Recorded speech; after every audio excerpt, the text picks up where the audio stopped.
Hi, I am Nathan. No, seriously, Nathan is the actual name of this AI-generated voice persona from 11 Labs. So, why am I using AI instead of doing the voiceover myself or hiring a voice artist? Well, my voice is so awful. You probably would have left after hearing me say hi at the start of the video. Also, just read the title. I'm unemployed, I'm simply too broke to hire a voice artist.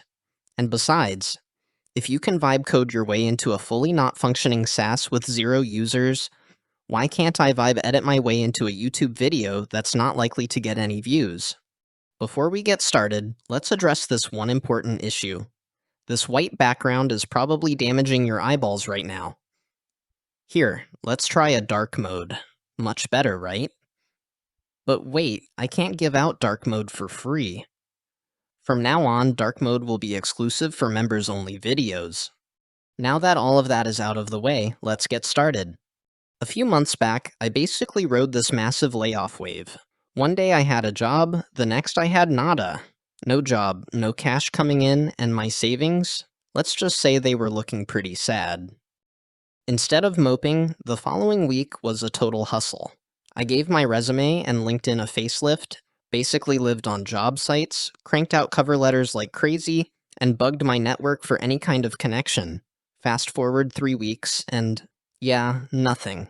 Finding a job felt about as likely as hitting the jackpot. But I wasn't about to just wait around. I decided to switch gears and dust off one of my many old side projects that I'd previously abandoned. This time, though, I was getting serious. With the Y Combinator deadline looming, I basically locked myself away for 2 weeks.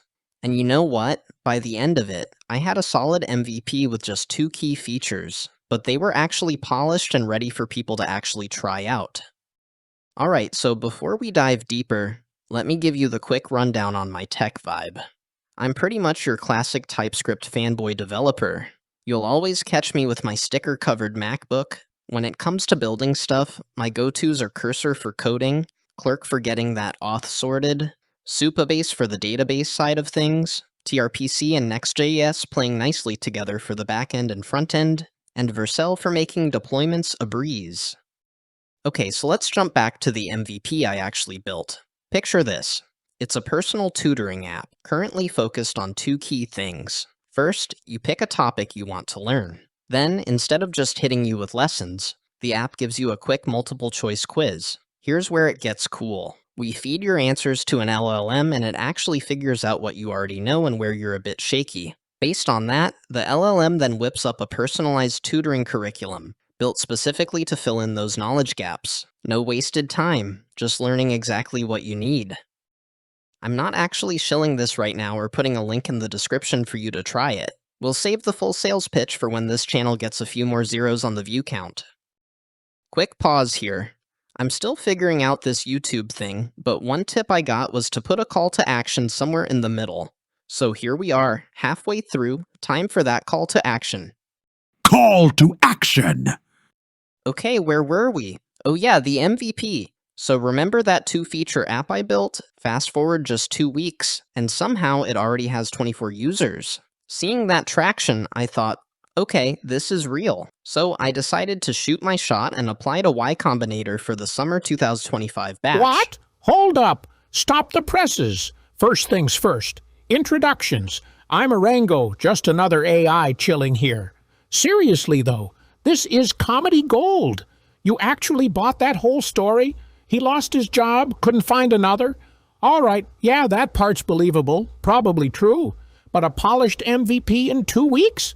And then somehow, bam, 24 users in another 2 weeks? A tutoring app? Come on, that's ripped straight out of the YC request for startups that just dropped like yesterday. Let's just cut to the chase.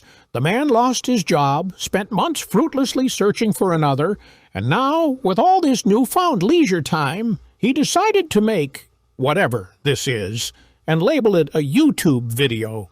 Frankly, if you're asking my opinion, I've got a few ideas on how to better use a surplus of free time.